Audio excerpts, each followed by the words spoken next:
High command ಅಂಗಳಕ್ಕೆ ಬೆಂಗಳೂರು ಖಾತೆ ಖ್ಯಾತೆ ಪೂರ್ಣ ಪ್ರಮಾಣದ ಬೆಂಗಳೂರು ಸಿಗುತ್ತಾ ರಾಜಧಾನಿ ಸಮರ ಗೆಲ್ತಾರ ಕೃಷ್ಣ ಬೈರೇಗೌಡ ಖಾತೆ ಬಿಕ್ಕಟ್ಟು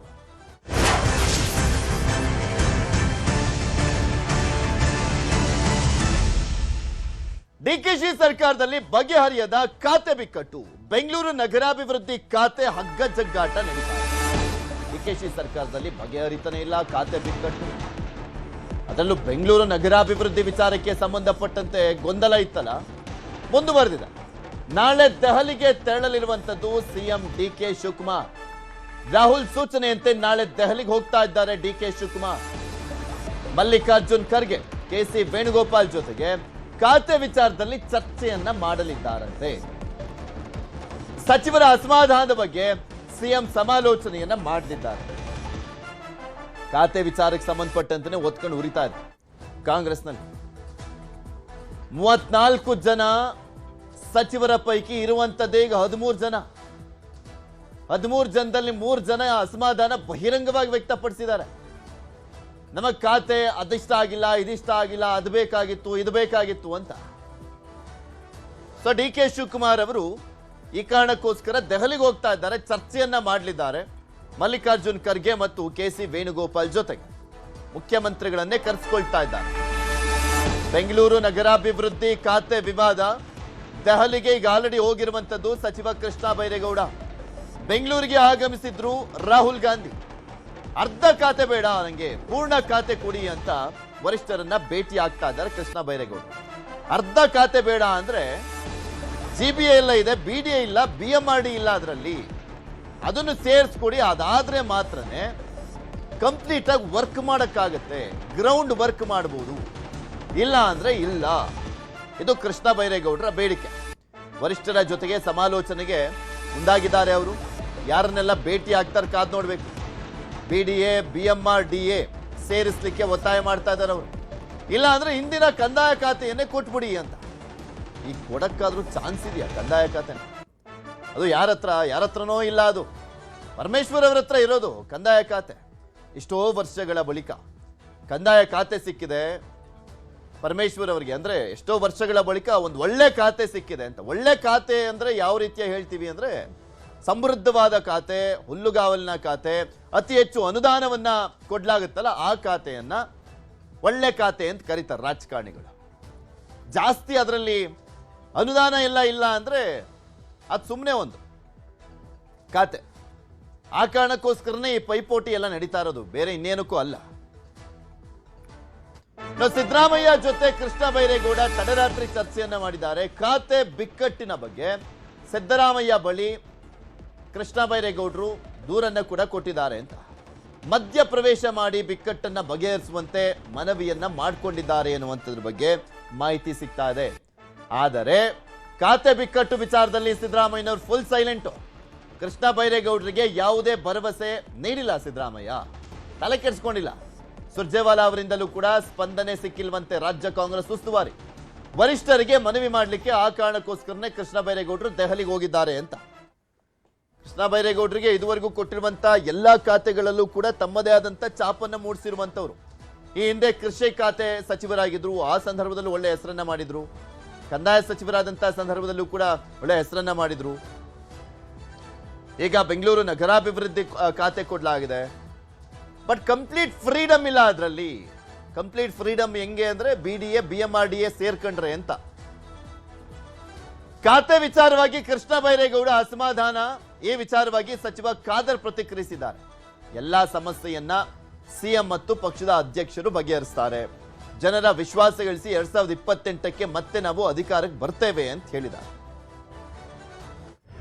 ನಮ್ಮ ಎಲ್ಲ ಮಂತ್ರಿಗಳು ಪ್ರಾಮಾಣಿಕತೆಯಿಂದ ಬದ್ಧತೆಯಿಂದ ಕೆಲಸ ನಿರ್ವಹಿಸ್ತಾರೆ. ನಮ್ಮೆಲ್ಲ ವಿಚಾರ ಬಗೆಹರಿಸಿಕೊಂಡು ನಾವು ಉತ್ತಮವಾದ ಆಡಳಿತವನ್ನು ಈ ರಾಜ್ಯ ಜನತೆಗೆ ಕೊಟ್ಟು ಜನರ ವಿಶ್ವಾಸ ನಾವು ಗಳಿಸಿ ಮತ್ತೆ ನಾವು 2028 ಮತ್ತೆ ನಾವು ಅಧಿಕಾರಕ್ಕೆ ನಾವು ಇವತ್ತು ಬರ್ತೇವೆ. ಅದಕ್ಕೆ ಬೇಕಾಗುವಂಥ ಎಲ್ಲ ನಮ್ಮ ಸಾಮಾಜಿಕವಾದ ಒಂದು ಕೆಲಸ ನಾವು ಮಾಡಬೇಕು. ಬದ್ಧತೆಯಿಂದ ಎಲ್ಲ ಮಂತ್ರಿಗಳು ಯಾವುದೇ ಒಂದು ಅಪೇಕ್ಷೆ ಇಲ್ಲದೆ ಒಗ್ಗಟ್ಟಾಗಿ ನಾವು ಕೆಲಸ ಮಾಡ್ತೇವೆ. ಎಲ್ಲವೂ ಕೂಡ ಇವತ್ತು ಬಗೆಹರಿತದೆ. ಎಲ್ಲವೂ ಕೂಡ ಅಂತ ಯಾವುದೇ ಸಮಸ್ಯೆ ಇಲ್ಲ. ಎಲ್ಲ ಮಂತ್ರಿಗಳು ಇವತ್ತು ಕೆಲಸ ಇವತ್ತು ಮಾಡ್ತಾರೆ. ಅದು ಸ್ಟಾರ್ಟ್ ಆಗಿದೆ ಇಲ್ಲಂತೆಲ್ಲ ಅವೆಲ್ಲ ಸ್ಪೀಡಲ್ಲಿ ಎಲ್ಲ ಅನುಭವಿಸ್ತಾರೆ ಇರುವಂಥದ್ದು. ನಾವು ಒಗ್ಗಟ್ಟಿನಿಂದ ಇದ್ದು ಉತ್ತಮವಾದ ಕೆಲಸವನ್ನು ಈ ರಾಜ್ಯದ ಖಾತೆ ಬದಲಾವಣೆ ಬಗ್ಗೆ ಮನವಿ ಮಾಡಿದ್ದೇನೆ, ರಾಹುಲ್ ಗಾಂಧಿ ಅವರಿಗೆ ಮನವಿ ಸಲ್ಲಿಸಿದ್ದೇನೆ. ಇದು ಕಾಂಗ್ರೆಸ್ ಪಕ್ಷದ ಶಿಸ್ತಿನ ಸಿಪಾಯಿ ಅಂತ ಹೇಳಿಕೊಳ್ಳುವಂತ ಮುನಿಯಪ್ಪ ಅವರ ಹೇಳಿಕೆ. ಖಾತೆ ಬದಲಾವಣೆ ಬಗ್ಗೆ ಮನವಿ ಮಾಡಿದ್ದೇನೆ, ರಾಹುಲ್ ಗಾಂಧಿ ಅವರಿಗೆ ಮನವಿಯನ್ನ ಸಲ್ಲಿಸಿದ್ದೇನೆ. ಹೈಕಮಾಂಡ್ ಹೇಳಿದಂತೆ ನಾನು ನಡೆದುಕೊಳ್ತೇನೆ. ನಾನು ಕಾಂಗ್ರೆಸ್ ಪಕ್ಷದ ಶಿಸ್ತಿನ ಸಿಪಾಯಿ. ಅಸಮಾಧಾನ ಹೊರಗಡೆ ಹೇಳ್ಕೊಳ್ಳೋದು, ಅದಾದ್ಮೇಲೆ ಕಾಂಗ್ರೆಸ್ ಪಕ್ಷದ ಶಿಸ್ತಿನ ಸಿಪಾಯಿ ಅಂತ ಇನ್ನೊಂದ್ ಕಡೆ ಹೇಳ್ಕೊಳ್ಳೋದು. KH ಮುನಿಯಪ್ಪ ಅವರು ಈಗಲೂ ರಾಹುಲ್ ಗಾಂಧಿಯನ್ನ ಭೇಟಿ ಮಾಡ್ತೇನೆ ಅಂತ ಹೇಳಿ ಮತ್ತೆ ಲಾಂಜ್ ಒಳಗಡೆ ಹೋದ್ರು. ಬೆಳಗ್ಗೆ ಮಾತನಾಡಿಸಿದಾಗ 11:30 ಮಾತನಾಡಿಸಿದಾಗ ಈ ಸ್ಟೇಟ್ಮೆಂಟ್ ಬಂದಿತ್ತು ಮುನಿಯಪ್ಪ ಅವರು. ನಾನು ಕಾಂಗ್ರೆಸ್ ಪಕ್ಷದ ಶಿಸ್ತಿನ ಸಿಪಾಯಿ ಅಂತಾರೆ. ಕಾಂಗ್ರೆಸ್ ಪಕ್ಷನೇ ಕೊಟ್ಟಿರೋದು ಖಾತೆನ, ಅದರ ವಿರುದ್ಧನೇ ಅಸಮಾಧಾನ.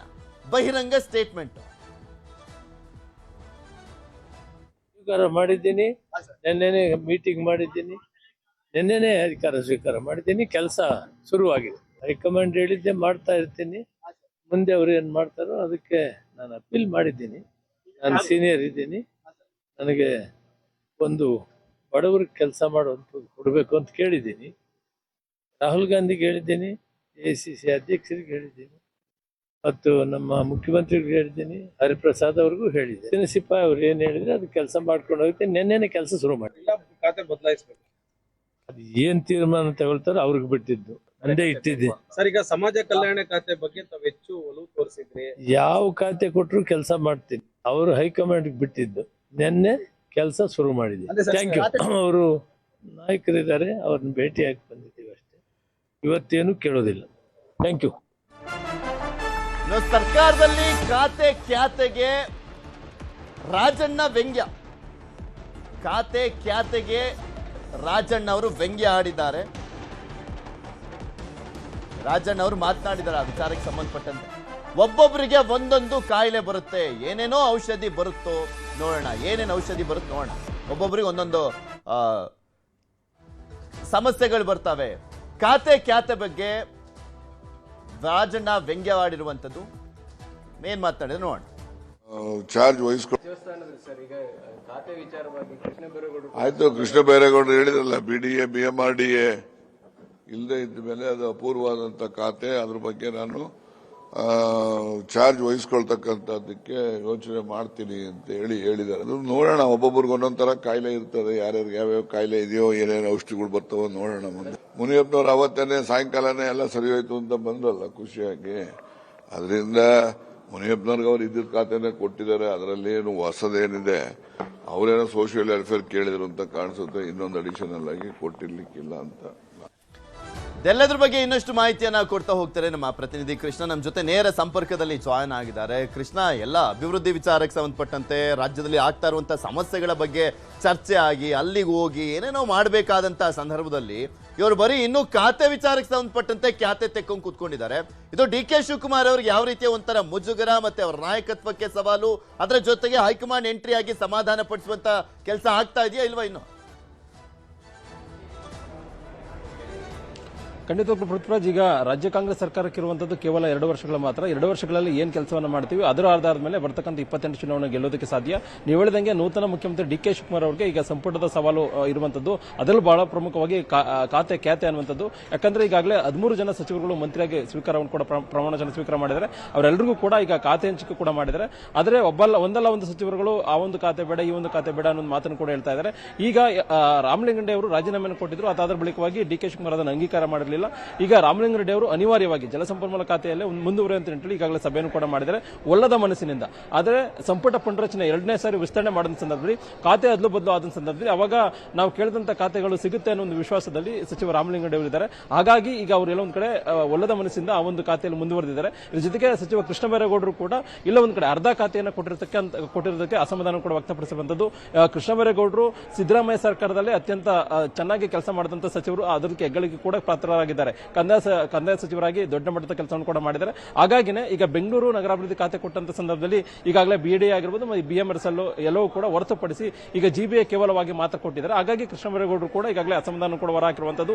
ಈಗ ಕೃಷ್ಣ ಬೈರೇಗೌಡರು ದೆಹಲಿಗೆ ಹೋಗೋದ್ರ ಮುಖಾಂತರವಾಗಿ ಖಾತೆಯನ್ನ ಬದಲಾವಣೆ ಮಾಡಿಕೊಡಿ ಅಂದ್ರೆ ಎರಡೂ ಕೂಡ BMRD ಆಗಿರ್ಬೋದು ಮತ್ತು BDA ಎರಡೂ ಕೂಡಿ ಕೊಟ್ಟರೆ ಮಾತ್ರ ನಾನು ಅಧಿಕಾರದಲ್ಲಿ ಮುಂದುವರಿದಕ್ಕೆ ಸಾಧ್ಯ, ಬೆಂಗಳೂರು ನಗರಾಭಿವೃದ್ಧಿ ಖಾತೆಯನ್ನು ವಹಿಸಿಕೊಂಡು ಕೆಲಸವನ್ನು ಮಾಡ್ತೀನಿ, ಇಲ್ಲಾಂದ್ರೆ ಯಾವುದೇ ಕಾರಣಕ್ಕೂ ಕೂಡ ಮಾಡೋಕ್ಕೆ ಸಾಧ್ಯವಿಲ್ಲ ಅನ್ನೋ ಮಾತನ್ನ ಹೇಳೋದಕ್ಕೂ ಕೂಡ ಮುಂದಾಗಿದ್ದಾರೆ. ಇದು ನಡುವೆ CM DK ಶಿವಕುಮಾರ್ ಮತ್ತೊಂದು ಕಡೆ KPCC ಅಧ್ಯಕ್ಷ ಆಗಿರ್ತಕ್ಕಂಥ BK ಹರಿಪ್ರಸಾದ್ ಮತ್ತೆ ಮಾಜಿ ಮುಖ್ಯಮಂತ್ರಿಗಳಾಗಿರ್ತಕ್ಕಂಥ ಸಿದ್ದರಾಮಯ್ಯ ಕೂಡ ದೆಹಲಿಗೆ ಹೋಗುವಂತ ನಿಟ್ಟಿನಲ್ಲಿ ಕೂಡ ಈಗಾಗಲೇ ಸಿದ್ಧತೆಯನ್ನು ಮಾಡ್ಕೊಂಡಿದ್ದಾರೆ. ಯಾಕಂದ್ರೆ ಜೂನ್ 18ನೇ ತಾರೀಕು ರಾಜ್ಯಸಭೆ ಚುನಾವಣೆ ಕೂಡ ನಡೀತಾ ಇದೆ. ಆ ಒಂದು ಚುನಾವಣೆ ಆದ ಬಳಿಕವಾಗಿ ಜೂನ್ 20ರ ನಂತರವಾಗಿ ಎಲ್ಲೊಂದು ಕಡೆ ಸಂಪುಟ ವಿಸ್ತರಣೆ ಅಂದ್ರೆ ಎರಡನೇ ಸಂಪುಟ ವಿಸ್ತರಣೆ ಮಾಡುವಂತ ನಿಟ್ಟಿನಲ್ಲಿ ಕೂಡ DK ಶಿವಕುಮಾರ್ ಈಗಾಗಲೇ ಪ್ಲಾನ್ ಅನ್ನು ಕೂಡ ಮಾಡ್ಕೊಂಡಿದ್ದಾರೆ. ಹೊಸಬರಿಗೆ ಅವಕಾಶ ಮಾಡಿಕೊಡುವಂತ ನಿಟ್ಟಿನಲ್ಲಿ ರಾಹುಲ್ ಗಾಂಧಿ ಅವರು ಕೂಡ ಈಗಾಗಲೇ ಸೂಚನೆ ಕೊಟ್ಟಿದ್ದಾರೆ. ಅದಕ್ಕೆ ಪೂರಕವಾಗಿನೇ ಒಂದು 15 ಜನರಿಗೆ ಹೊಸಬರಿಗೆ ಅವಕಾಶ ಮಾಡಿಕೊಡುವಂತ ನಿಟ್ಟಿನಲ್ಲಿ ಕೂಡ ಈಗಾಗಲೇ ಸಿದ್ಧತೆಯನ್ನು ಮಾಡ್ಕೊಂಡಿದ್ದಾರೆ. ಆದ್ರೆ ಈಗ ಮೇಲೆ ಈಗ ಕಂಡು ಬರ್ತಾ ಇರುವಂತದ್ದು ಏನಂದ್ರೆ ಪ್ರಮುಖವಾಗಿ ಕೇಳಿ ಬರ್ತಾ ಇರುವಂತದ್ದು ಅಂದ್ರೆ ಖಾತೆ ಅನ್ನುವಂಥದ್ದು. ಈಗಾಗಲೇ ಸಚಿವ ಮುನಿಯಪ್ಪ ಅವರು ಕೂಡ ಅಸಮಾಧಾನ ಕೂಡ ಹೊರಹಾಕಿರುವಂತದ್ದು. ಎಲ್ಲೊಂದು ಕಡೆ ಮುನಿಯಪ್ಪ ಅವರು ಕೈ ಬಿಟ್ಟು ಅವರ ಮಗಳಿಗೆ ಅವಕಾಶ ಮಾಡಿಕೊಡ್ತಾರೆ, ಮುನಿಯಪ್ಪ ಅವರೇ ಅವರು ಅವಕಾಶ ಮಾಡಿಕೊಡ್ತಾರೆ ಮಾತನ್ನು ಕೂಡ ಹೇಳಲಾಗ್ತಾ ಇತ್ತು. ಆದ್ರೆ ಮುನಿಯಪ್ಪ ಅವರು ಮಂತ್ರಿ ಸ್ಥಾನದಲ್ಲಿ ಮುಂದುವರೆದ